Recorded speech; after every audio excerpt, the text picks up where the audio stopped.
ဒါလေးကတော့ကျွန်တော်တို့good baby တစ်စိတ်ပေါ့နော်အနီးပုံးလေးတွေပါသူကပိုးသက်ပေါင်းတင်ပြီးသားပါနော်အသားလေးကလည်းအရန်ကိုနူးညံ့ပါတယ်baby လေးအတွက်ရောလူကြီးအတွက်ရောသုံးဖို့ကျွန်တော်တို့ wet tissue လေးတွေလည်းကျွန်တော်တို့ဝယ်ထားပါတယ်အခုမြင်တွေ့နေရတာလေးကတော့new phone diaper လေးပေါ့နော် hippo တစ်စိတ်လေးဖြစ်ပါတယ်ကျွန်တော်ကတော့သေးကင်းလေးတွေကိုလည်းနှစ်မျိုးကိုစောင့်ထားပါတယ်ခုတွေ့နေရတာလေးကတော့စိန်လုံးလေးအတွက်ပေါ့နော်ရေချိုးစကားခုံလေးပါပြီးရင်ကျွန်တော်တို့ခြေခွဲအင်ကြီးလက်တူလက်ချေone set လေးတွေလည်းကျွန်တော်တို့ဝယ်ထားပါတယ်ပြီးသွားရင်တော့ကျွန်တော်တို့အနီးကြောင်ကြိုက်လေးတွေလည်းပါပါတယ်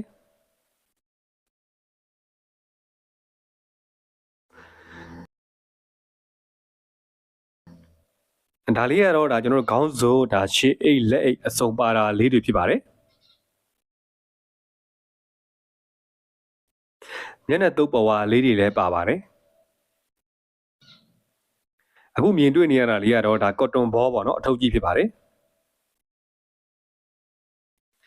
ကျွန်တော်ပြီးတော့မုံညင်းစီလေးတွေကိုလည်းကျွန်တော်ဝယ်ထားပါတယ်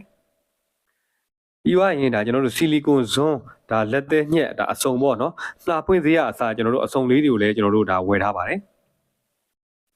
ဒါလေးကတော့ကျွန်တော်တို့စိန်နှုံးလေးအိတ်ဖို့ပေါ့နော်အိတ်ရာပေါ့နော်နို့တိုက်ခေါင်းလေးနဲ့အစုံပါတာလေးလည်းဖြစ်ပါတယ်